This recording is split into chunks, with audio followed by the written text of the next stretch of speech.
നിയമസഭയിൽ പറഞ്ഞ റൂൾ 300 അനുസരിച്ച് ഇനി 3 കുടിശ്ശികകൾ കൊടുത്തു തീർക്കാനുണ്ട്. അത് സമയബന്ധമായി ഏകദേശം 3000 കോടി രൂപയിലധികം സമയബന്ധമായി കൊടുത്തു തീർക്കും എന്നുള്ള സഭയിൽ ഉറപ്പ് തരികയാണ് സർ. ഇത്തവണത്തെ സംസ്ഥാന ബജറ്റിലെ ഏറ്റവും വലിയ അവഗണന ക്ഷേമ പെൻഷൻകാരോടാണ്. 65 ലക്ഷം വരുന്ന പാവപ്പെട്ട ക്ഷേമ പെൻഷൻകാരോട് സർക്കാരിൻ്റെ ഒരു കരുണയും ഉണ്ടായില്ല. അതറിയണമെങ്കിൽ 4 വർഷം മുൻപ് നിയമസഭയിൽ 1ാം പിണറായി സർക്കാരിൻ്റെ അവസാന ബജറ്റ് കേട്ടാൽ മതി.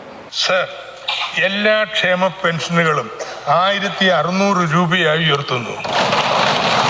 അത് ഈ ഏപ്രിൽ മാസം മുതൽ പ്രാബല്യത്തിൽ വരും. 4 വർഷം മുമ്പ് പ്രഖ്യാപിച്ച 1600 രൂപ ഇപ്പോഴും പെൻഷൻകാരുടെ കയ്യിൽ കിട്ടുന്നുള്ളൂ.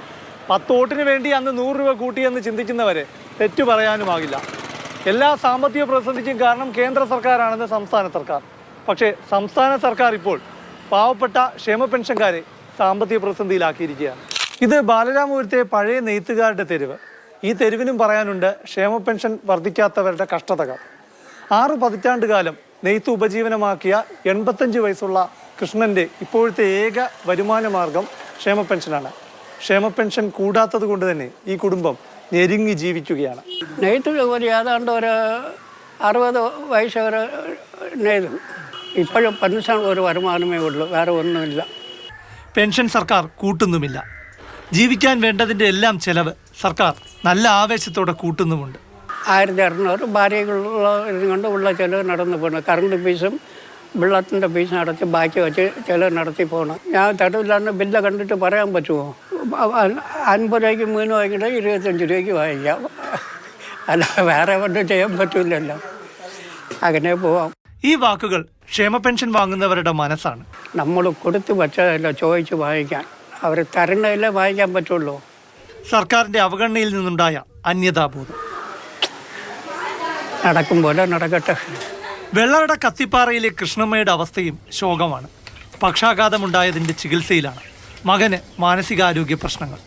ക്ഷേമ പെൻഷനായി കിട്ടുന്ന പണം രണ്ടുപേരുടെയും ചികിത്സയ്ക്ക് തന്നെ തികയുന്നില്ല. ഞാൻ ദിവസം 12 ഗുളിക കഴിച്ചുകൊണ്ടിരിക്കുകയാണ്.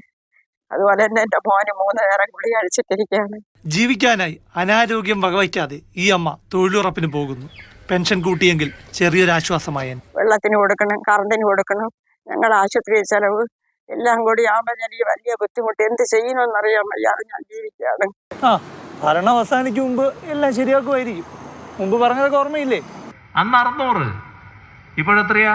1600. ഇനി നാളെ അടുത്ത 5 വർഷം 2500 ഉയർത്തും എന്നാണ് LDF പ്രഖ്യാപിച്ചിരിക്കുന്നത്. പക്ഷേ ഇനി 1 വർഷമേ ബാക്കിയുള്ളൂ. 2500 രൂപ എത്തിക്കണമെങ്കിൽ ഈ 1 വർഷം കൊണ്ട് 900 രൂപ കൂട്ടണം. ഈ സാമ്പത്തിക പ്രതിസന്ധിക്കിടെ അതുവല്ല നടക്കുമോ?